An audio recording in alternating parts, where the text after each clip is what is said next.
Unlimited ആളാ, അത്രേ ഉള്ളൂ. പാലക്കാട് ടൗണിൽ ഏറ്റവും നല്ല ചായയും കാപ്പിയും കിട്ടുന്നത് എവിടെയാണെന്ന് അറിയാമോ? അത് വിക്ടോറിയ കോളേജിനടുത്തുള്ള പ്രഭാകരൻ ചേട്ടന്റെ മിൽമ ബൂത്തിലാണ്. അതിനുള്ള കാരണം ഞാൻ പറയാം, വീഡിയോ മുഴുവനായിട്ട് കാണണേ. മൂപ്പരെ പോലെ ഒരു പ്രത്യേക ഒരു സ്വഭാവക്കാരി ഇനി കിട്ടാൻ ബുദ്ധിമുട്ടാണ്. ഇതാണ് പ്രഭാകരേട്ടൻ. നമ്മുടെ പാലക്കാട് ചിറ്റൂരുകാരനാണ്. കഴിഞ്ഞ 35 കൊല്ലമായി ഈ മിൽമ ബൂത്തിൽ ചായയും കാപ്പിയും ഇട്ടുകൊണ്ടിരിക്കുന്നു. മിൽമ പ്രഭേട്ടൻ എന്ന് പറഞ്ഞാൽ ഈ നാട്ടിൽ അറിയാത്തവരായിട്ട് ആരുമില്ല. കമ്മ്യൂണിസ്റ്റ് നേതാവ് VS അച്യുതാനന്ദന്റെ കടുത്ത ഫാനായിട്ടുള്ള തികച്ചും പാലക്കാട്ടുകാരനായ പ്രഭേട്ടന്റെ സ്നേഹം അനുഭവിച്ചറിയണമെങ്കിൽ ഈ കടയിലേക്ക് തന്നെ വരണം.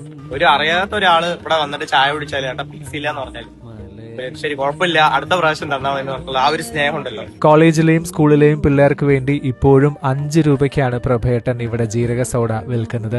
ആദ്യമായി കടയിലേക്ക് വരുന്നവരോട് പോലും ഒരുപാട് കൊല്ലത്തെ പരിചയം പോലെയാണ് സംസാരിക്കുന്നത്. പ്രഭേട്ടന് ആരോടും പരാതിയുമില്ല, പരിഭവമില്ല, എല്ലാവരോടും സ്നേഹം മാത്രം. ആ സ്നേഹത്തിൽ ചാലിച്ചതുകൊണ്ടാവാം ഇവിടുത്തെ ചായയ്ക്കും കാപ്പിക്കും ഒരിത്തിരി സ്വാദ് കൂടുതൽ. നിങ്ങൾ ഇവിടെ നിന്ന് ചായയും കാപ്പിയും ഒക്കെ കുടിച്ചിട്ടുണ്ട് എങ്കിൽ അഭിപ്രായം താഴെ കോമന്റ് ചെയ്യണേ. വീഡിയോ ഇഷ്ടമായാൽ പേജ് ഒന്ന് ഫോളോ ചെയ്യാൻ മറക്കല്ലേ.